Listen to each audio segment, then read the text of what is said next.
and letting everybody in.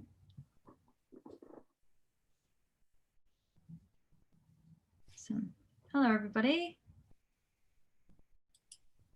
Just waiting on the last couple of people to come in from the waiting room. Awesome. Thank you all so much for joining us tonight. I would like to begin by acknowledging the traditional owners of the land on which I am currently broadcasting to you from, the Yagara and Turrbal people. I pay my respects to elders past and present and acknowledge that this always was and always will be Aboriginal land. I am so pleased to be here with you all this evening for tonight's discussion of Andrew Pippos's Luckies with Anthony Macris.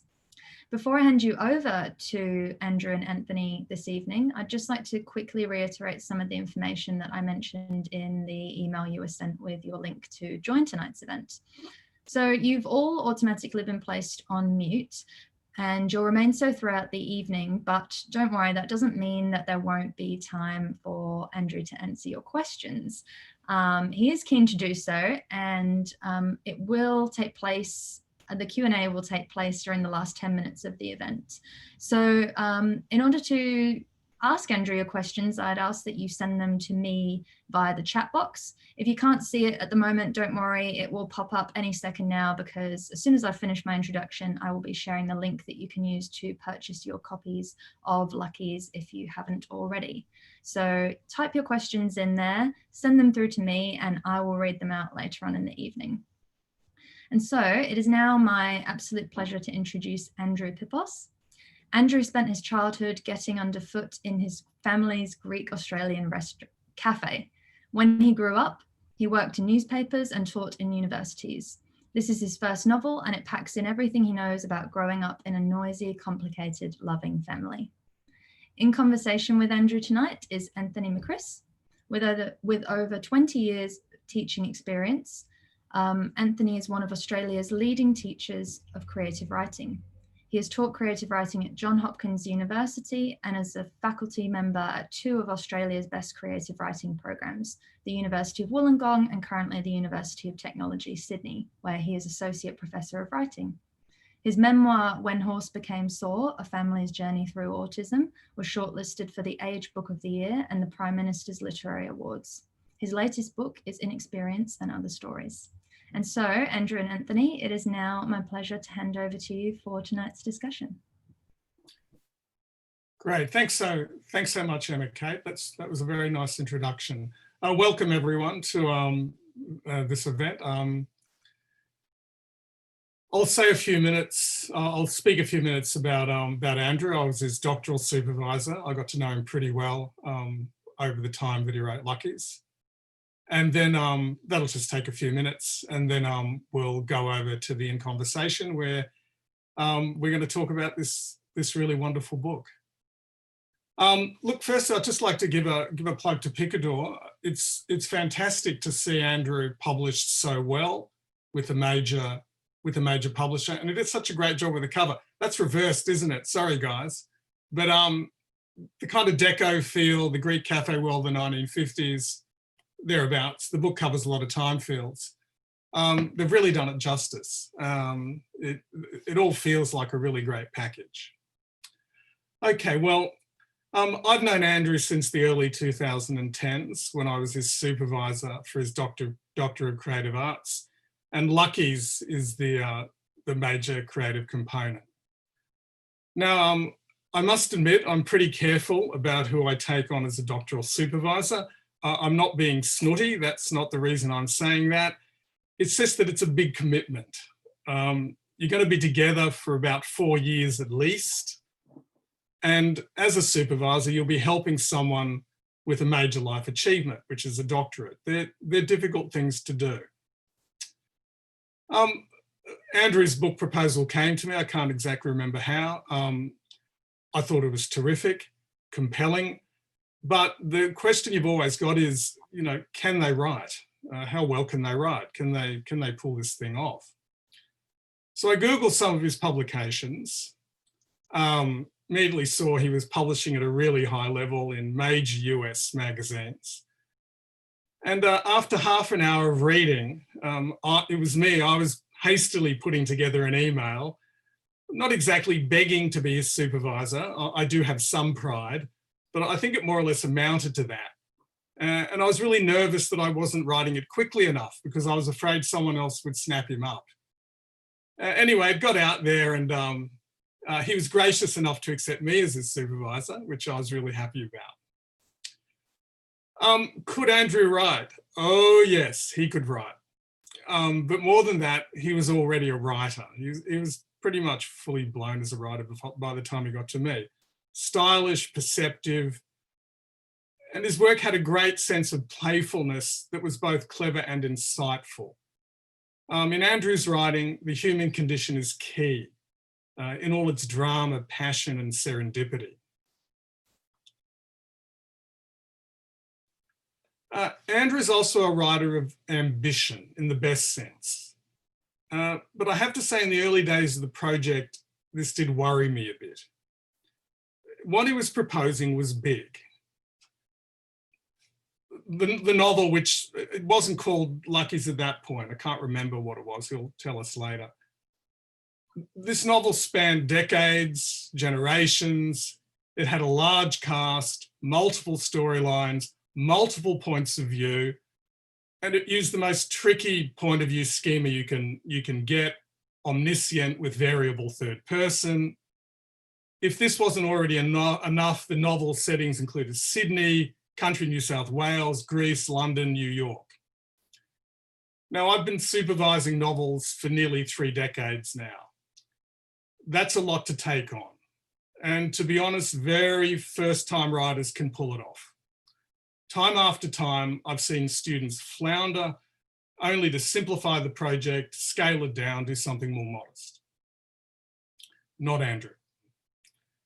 To my great relief and growing admiration, as I watched this book take shape, it became very clear that he understood the magnitude of what he was trying to achieve, and he was willing to put in the kind of work to make it happen. He wrote detailed novel plans. He created elaborate diagrams that mapped out timelines and story paths. He wrote and rewrote, pulled things apart, wrote it all again and again and again. Now, I must admit, I would find this frustrating at times. I'd read a draft chapter, do my best to give some useful feedback. It was always never less than excellent. Then he'd rewrite it. It was excellent again. One brilliant metaphor would replace another brilliant metaphor.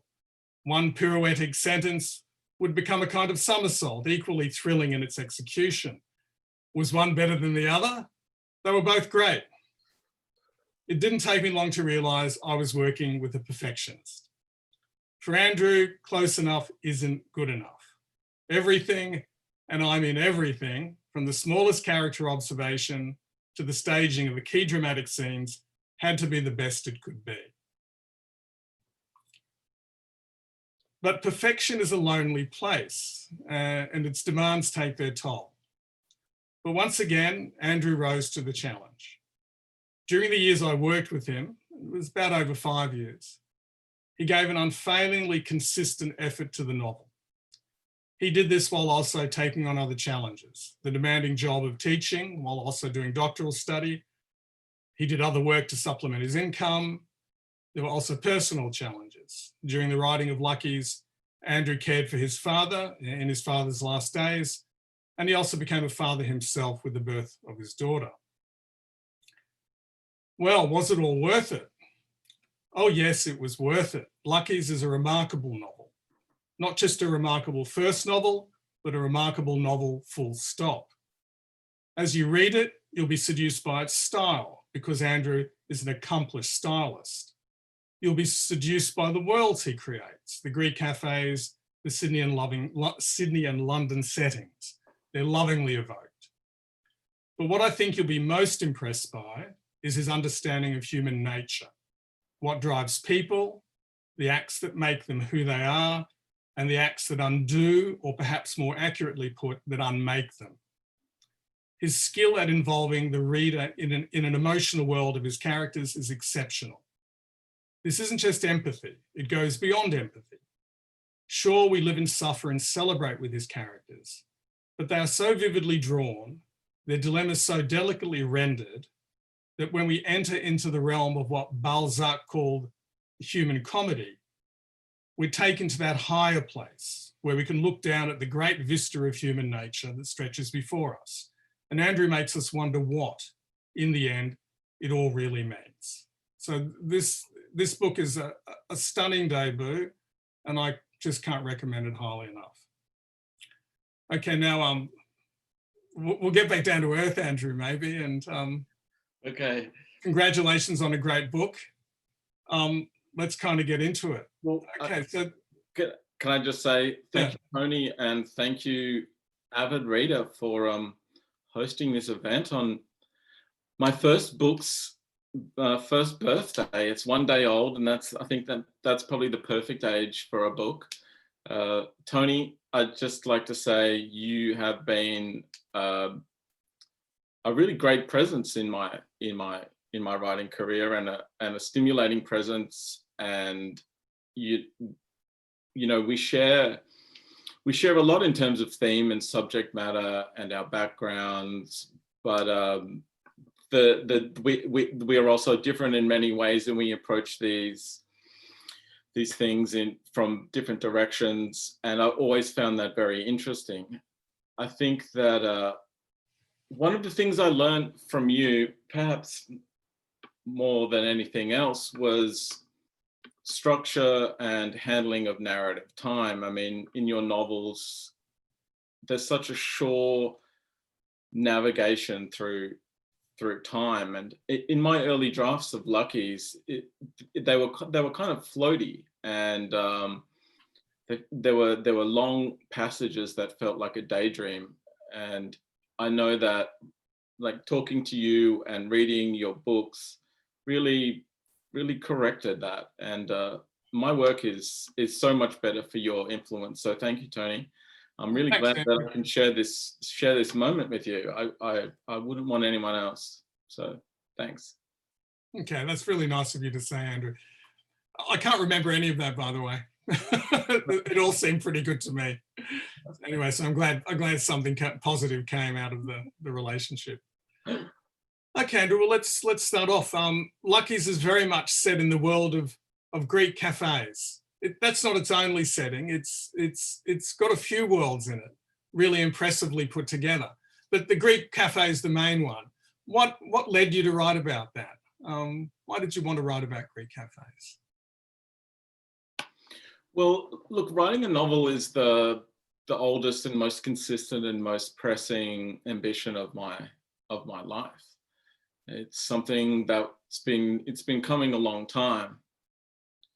So, and it starts with the cafes. The cafe, my grandmother and my uncle's cafe, was my first experience of community. And I mean, a lot of you will remember those cafes. They were sort of mainstays in country towns and on city streets. They've all disappeared now.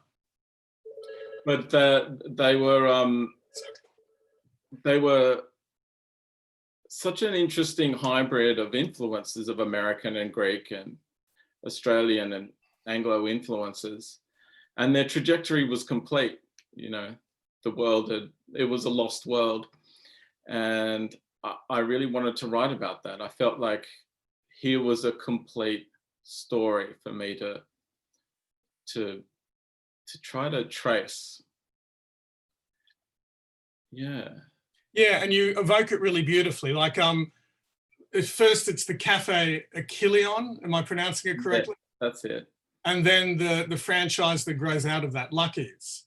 Yeah. And what I like about it is that you use this as a microcosm for people's ambitions, their passions, family life. Well, to me as a child, it was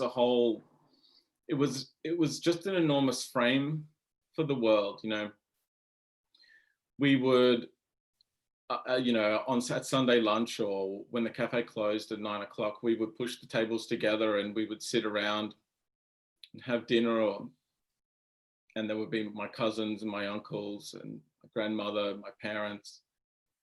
and we would talk about stories, and there were stories about, you know, Greece, the occupation, life in Australia.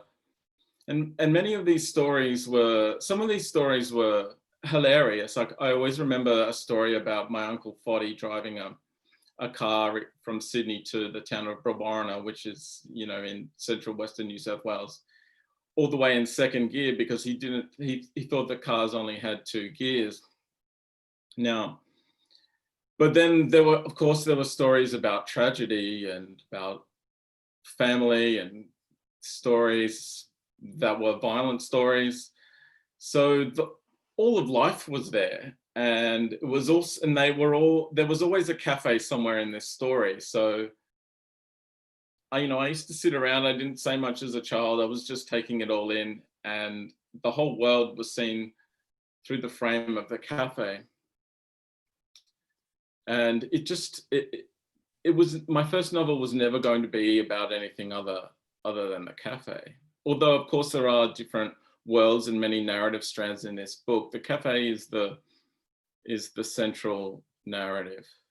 Yeah, absolutely. And the other thing about the cafe is that, like, my father and one uncle in particular, George Zacharias, were the first people to talk to me about Greek myths and Greek literature. And these childhood conversations are really where my love of literature begins. So, you know, that's a huge thing for a writer. There are places in our lives where our imagination is formed, and I think that a lot of writers find their way back to that place, that setting, often in their first books, and that's certainly what I've done here. There were no real franchises in this book. It's one of the narrative strands is about the rise and fall of a cafe franchise. There was no franchise. I mean, the Pippos family had multiple cafes at one stage, and other families did the same, but there was never a structured franchise like there is in Lucky's. But where that comes from is that the cafes were very similar in design, the Art Deco stylings, the booths, the jukebox, the mosaic or checkered flooring. The menus were often identical. The mottos on the wall were often similar. I mean, there was the motto in the Pippos Cafe was cleanliness and civility, and that sign hung in a few different cafes around New South Wales. So it amused me to imagine a franchise. Yeah, that's really interesting, Andrew. Andrew, I just want to ask about food plays a really important role in the book, and food's used really interestingly in the book. You've got the Greek cafe culture, but it's a mixture of kind of Australian, American, and Anglo food. But behind the scenes, the Greeks are always making their own food. Mm. And you kind of get hungry reading this book when you look, you know, the stuff up front's not bad, but these Greek feasts they have, the stavavia and the paramosalata and the moussaka, sorry guys, bit of Greek there for you, all these delicious meals. But this sort of the importance of food in culture. Can you tell us a little bit more about that and how you approached it in the book? Well, the Greek cafe gains its hold in the assimilation era. And this was a time when Greek food was radically strange. It's hard to think about that now, but they couldn't sell Greek food. It just wouldn't sell. So the big dishes were mixed grill, T-bone steak. They were the big sellers. This tension was interesting to me because here were professional cooks, but they couldn't do what they were best at doing, which is cooking Greek food. And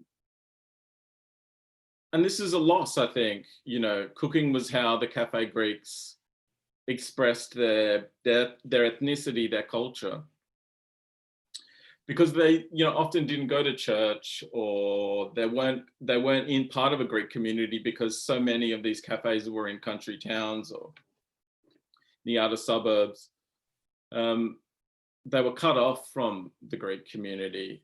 And I was interested in this pressure, in the pressures of assimilation and this private expression of their culture.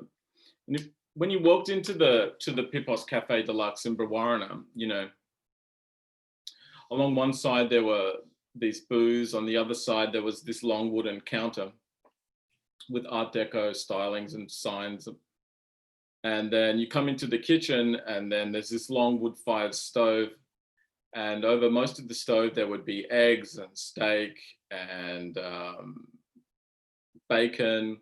But in the corner would be Greek dishes, and those were for the family, you know. Then if you go then if you go out the back of the kitchen, there were rooms, and then there were these grapevines, and then the most enormous olive tree you've ever seen, you know, way out in the bush. And I used to sit in that olive tree for hours and just daydream. But that all felt very private, you know. It all felt like a strange private world. Yeah. Okay. Andrew, one of the things I like about the way you've approached Australian culture in general in the book is that, to me, what you've done is write about race relations rather than, let's say, racism or, you know, the evils of assimilation and so on and so forth. And there's a great generosity of spirit in the way you kind of look at the interrelationships between cultures, between Greek culture, Australian culture, and so on. Could you maybe talk a little bit more about how you approached this sort of notion of how to write about race and assimilation? I mean, that's my take on it, but you know, yeah, I think assimilation for certain characters is a source of real conflict, and they do feel compromised and stuck between two worlds. And there's a scene in the book with Achilles, and he's extremely frustrated that his customers won't eat Yuvalakia. But look, one of the ways I tried to do this was to embody the influences of the cafe in the characters. Like, most of the characters are Australian or they become Australian, but the influences on the Greek cafe, like we've said, are American and Anglo and Greek. And that's embodied in, you know, the characters. Lucky is American, Emily and Ian are English. And of course, there are so many Greek characters. I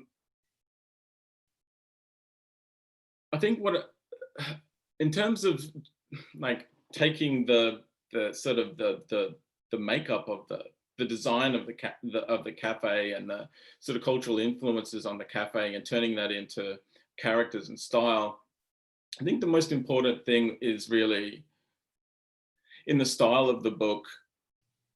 Look, generally speaking, these cafes were like, in their pristine state, they were like the sets of television shows. You had the checkered flooring and the jukebox and all this Art Deco, and they were full of color. So I wanted the book to reflect that. I didn't want to write a social realist novel. It didn't fit the subject matter. So it does have this, I tried to write a novel that was exuberant, if not exaggerated in some ways. Yeah, I think you really achieved that. It's a very nice balance between, it's not kind of a maximalist novel in its characterizations, but it's rich and it's varied, and it's just very well executed in terms of its crafting of the cast and having these different, you know, you've got Emily, the kind of New Yorker journalist, the freelancer, and Asquith, the kind of British guy gone awry, and Lucky, the patriarch who, you know, doesn't quite achieve what he wants to. I mean, it's very, very nicely done. Andrew, is this a good point to, we talked about you reading a couple of pages. Would you still like to do that, or? Yeah, we can do that. I'll just read. I think this is a good point. the first chapter is very short, so I'll read that, and that won't take up too much time, and we can get back to talking. So the first chapter is set in 2002, and the second chapter is set in 2002. And it's the third chapter where we begin to move around in time. So this is the first page. He still had time to make changes, not to his nickname, which he could never shake, and not to his appearance. And there was little prospect of changing the flaws in his character, since the time had passed for great internal transformations. But Vasilis Lakimalios supposed he could fix his own story, to be specific, how it ended. Lucky sat tucked at his kitchen table, newspaper spread across the surface, stripping rigony from the stalks. The herbs had hung inside a cupboard for a week, not long enough to properly dry, but he couldn't wait. This old ritual was necessary. It offered a moment's accord with the past. He placed the stalks to one side and picked through the heap of flower heads, plucking out grey twigs as the smell drifted up like the spirit of someone dead. The apartment now otherworldly, dense with human life.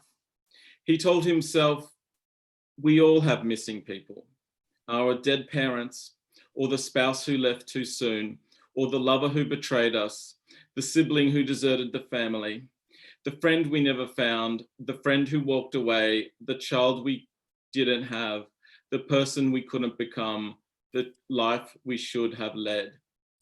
Or the missing person might yet arrive, the child we still could have, the family we were about to find, the lover or destroyer coming to the door. Lucky could briefly accept that his world was incomplete, and he waited for this moment to end before he switched on his television. That afternoon, he had rushed home from the bank appointment and straight away cut down the rigony from the cupboard near the kitchen window. The expansive new apartment complex opposite looked like a tower with its pockets turned out. Lucky's own building reminded him of a motor inn. The Suncorp Bank loan officer had been kind when rejecting his application. The officer cited Lucky's lack of income in the past 24 months, without stating that he was too old anyway to take on substantial debt.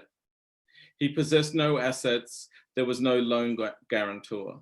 The officer said she liked the idea of a person starting over. She couldn't be more sympathetic. Her parents, on special occasions, used to take the family to Lucky's former restaurant in Stanmore.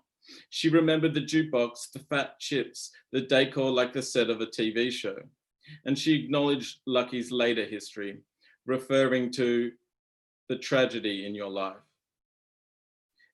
But if only Suncorp loaned on those grounds. At the end of their interview, Lucky admitted to the loan officer that her bank was the last in the list of lenders he'd approached. What does that tell me? He said as he thanked her for the appointment, feigning concession, not wanting to come across sore. But what the final step on his unsuccessful circuit of loan applications told him was this: the banks in Sydney were too conservative. The light from his muted television faded and flared in the lounge room. An advertisement for a sports betting company ended and the middle segment of Wheel of Fortune began. They'd finished with the pointless speed rounds. The three contestants today all looked startled. They appeared miscast, thrown together behind the scoreboard. Lucky solved two puzzles before one of them even touched the wheel. Food, bacon bits, phrase, to go in pursuit. Lucky Malios scooped the rigony into a spiral jar and balled up the newspapers, sending green dust into the air. He got up when the phone rang, his eyes not moving from the television screen. 5 beeps and a delay, an international call. Lucky's, he sang down the line. So that's the first chapter. Okay, great. Thanks so much, Andrew. It's just beautifully written. And look, that brings me on to kind of the next sort of line of the conversation, and just about style and influences. Now, look, just for the audience, Andrew is one of the best read people I know. I would be always asking him for recommendations of stuff to read. He's read a lot. That deep, considered reading that a writer does when they're like working through their own stylistic identity. Andrew, do you want to talk a little bit about, you know, your reading, how it's influenced your work and your style? Well, there are so many, and I just can't list, you know, dozens and dozens of writers. So I'll just pick 3. And I'll start with The Charterhouse of Parma, Stone Hall. Look, that's a book I reread all the time. And it's a great book, yeah. Some readers have described Lucky's, well, 2, have described Lucky's as a kind of literary adventure. And that absolutely comes from The Charterhouse of Parma.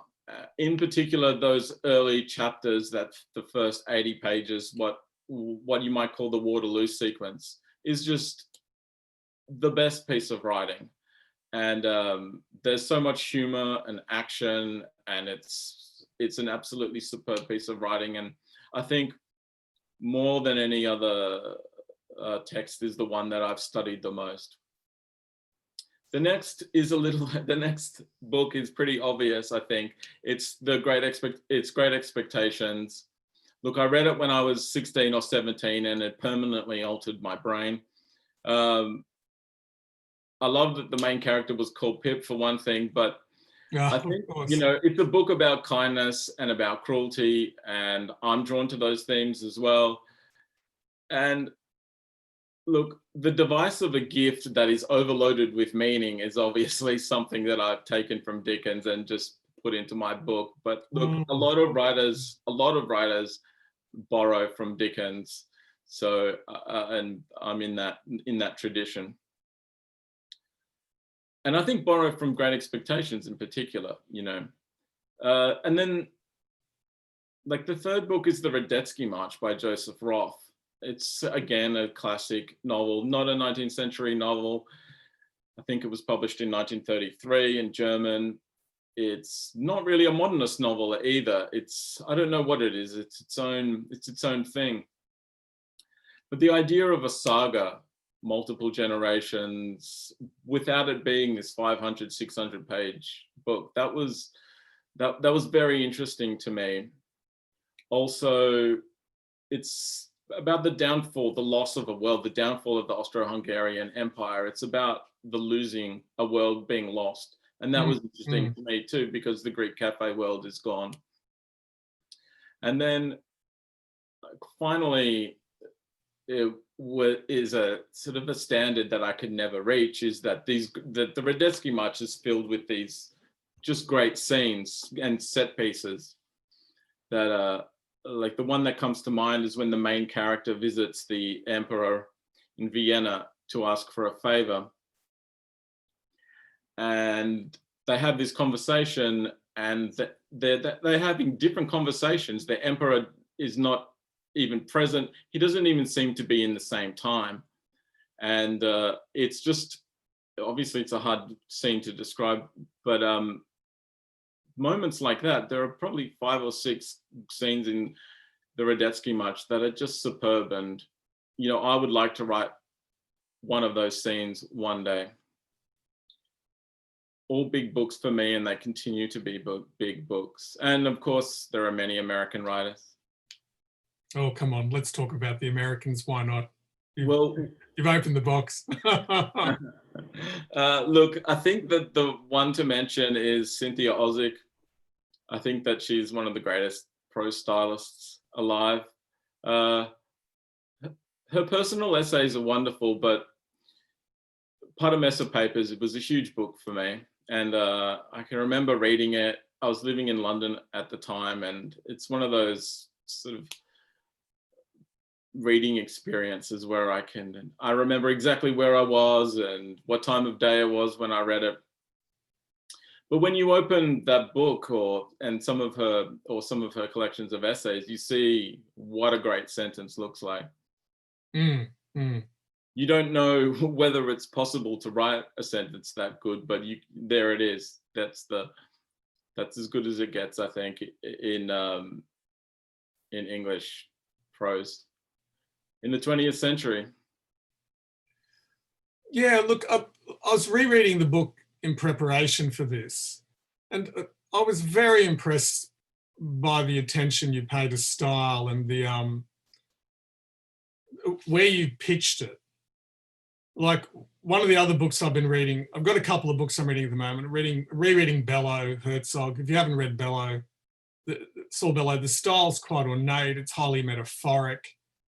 Been reading a bit of Marguerite Duras, The Lover, which is a highly sort of lyrical style. But at the risk of turning this too much into a rave, I liked Andrew's style better because he was drawing on kind of some of the pyrotechnics and the fanciness of metaphor. But I wasn't having someone screaming at me, look at how clever my sentences are.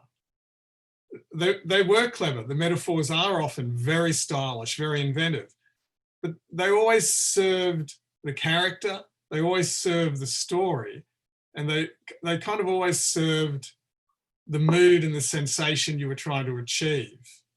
I feel like I need to, if there's any credit to that, I think I need to share it, because in those early drafts of the book, the tone was on the cold side. It was something that looked like someone who'd read a lot of Thomas Mann, and it wasn't satisfactory to me at all. And so I was sort of hunting around for the correct tone for the book. And as I said before, my father was dying during the writing of this book, and he had this intense lust for life as he was dying, and he would call me up and tell me these stories. He'd seen something on sale at the shopping mall, or he'd seen a drug deal go down at a park, and it was just the most amazing thing he'd ever seen. So I remember one day getting off the phone to my father and thinking, yeah, the narrator should sound a bit more like Dad. So, Wow. And that was one of there are many turning points in this novel, and that was certainly one of them. That's a great story. That's a really good story, Andrew. Okay, let's move on a bit. Now, writing a novel, I don't know why people put themselves through it. It's one of the most difficult things you can do. Just the writing life, Andrew. How do you do it? How do you write that book? Any secrets? Any tips? Put an end to our suffering? There are no secrets. You do have to ignore certain things. You have to ignore the haters of art, and they are often powerful people. They're often elected officials. You have to not be put off by obscurity or dogma from other artists, or trends. You need to just pursue your work and somehow, find that balance between being a writer and being a partner and being a parent and work. And it's very difficult to do, and it takes it takes many years. I'm better at it now than I was in 2013, I think, when I met you, Tony. But I don't claim to have the balance right. But to defend what we do, look, when I look at the world, I see a great deal of cruelty and stupidity. But when I look at the books on my bookshelves, I just see row after row of beauty and human genius. And I think I write to contribute to an artistic tradition that has given me so much. I don't make any great claim for that contribution, but I just want to be part of it as a reader and as a writer. Yeah, to enter into that great dialogue, to be part of that great conversation. Yeah, I think I know what you mean. But just on the practical side, Andrew, I mean, how do you juggle all those things? The writing of the book, all the demands of everyday life, having to teach, so on and so forth. It's sort of, I've always written in the afternoons and at night. And a good part of this novel was written right here at my kitchen table, in the middle of the night, 1 o'clock, 2 o'clock, 3 o'clock in the morning, while my daughter was asleep in the next room. So that's what I did. A lot of coffee. And I just got on with it, really. Yeah, well, you do. The book's not going to write itself. It has to be written somehow. And that explains all those emails I'd wake up to that came at 2 and 3 o'clock in the morning, yeah? Yeah, that was it. You didn't quite tell me the extent at the time of what a night owl you were. No, I did. I was talking to a writer the other day. I won't mention who it was. And she said, yeah, the sweet spot is about, 2 o'clock, 3 o'clock in the morning. I just thought, wow. At least I'm an early riser compared with her. Compared to that person, yeah, absolutely. We won't name. Look, I want to shift the conversation onto something I brought up in my little introduction. And look, it's a bit of a technical question, and I hope this doesn't bore the audience. I hope it's not too much of a writer's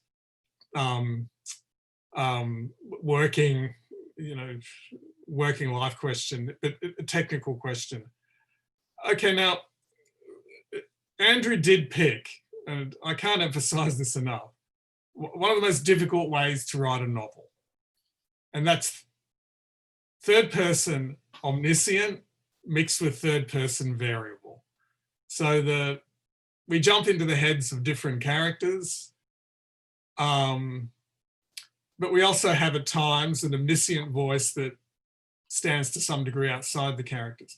Now this dovetails nicely with Andrew's talking about his influences from the 19th century novel.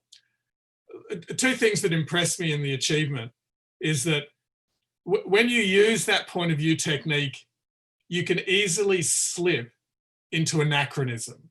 The book can sound really old-fashioned because people find it hard to move on, to reinvent it and make it fresh again, to give it a fresh voice. And I think that's a really impressive technical achievement of the book.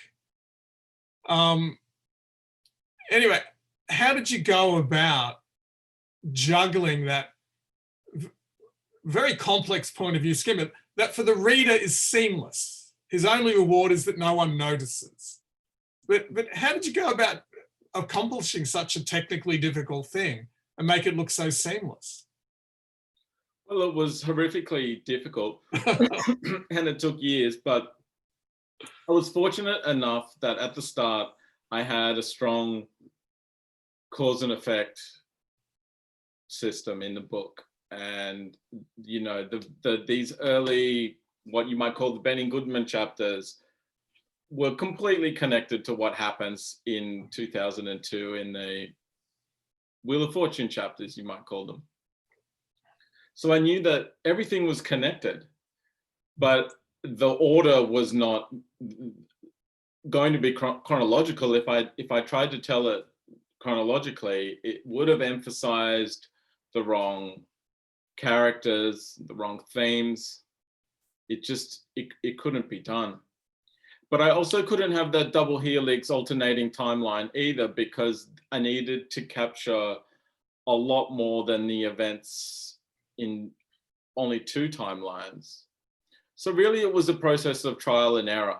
And certainly when you've got decades and decades and decades of narrative time, there's a lot of possible events. Trial and error is just, that's what you're going to be doing.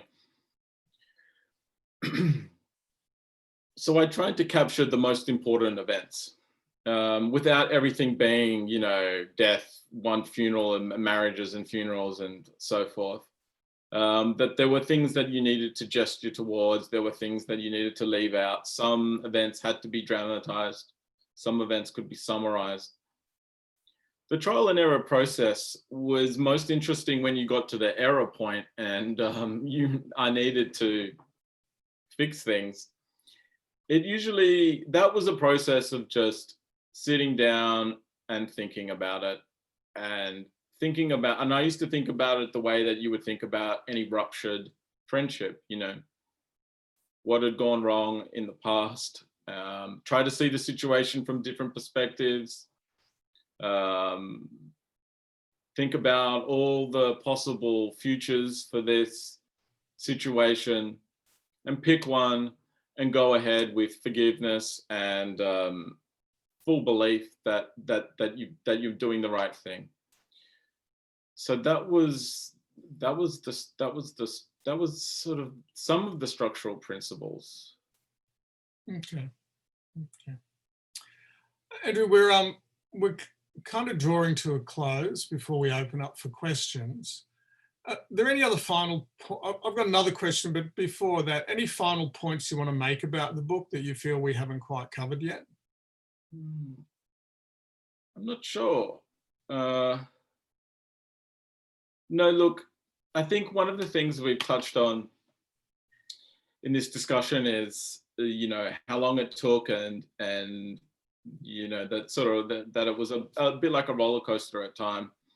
And this is a novel that involved research. It involved me reading magazines of Yank Down Under, which is a magazine that was produced for US servicemen in World War II. It involved me reading classical scholarship, particularly on the bucolic poets, to read about immigration history. But the real research that you do is living. And I certainly did that in the 8 years I worked on this book. And that's where you learn about, love and grief and hope. And that's ultimately more important, the most important research that you do for a book. Okay, thanks, Andrew. Well, we might close it up there. Emma, have we got some questions in the pipeline there? Yeah, we have. We've had a couple come through, as well as some comments from people who have said thank you for tonight's discussion and that they've enjoyed listening to you speak, Andrew and Anthony. So let me start with Michael's question, as that was the first to come through. I'd be interested to hear which Australian authors you admire or enjoy, Andrew. There are many. Helen Garner was a really big author for me, particularly in my 20s. In terms of this book, Tree of Man by Patrick White was an enormous influence because it is one of those whole of life novels. I also like the early Peter Carey's early novels, particularly Bliss and the Tax Inspector.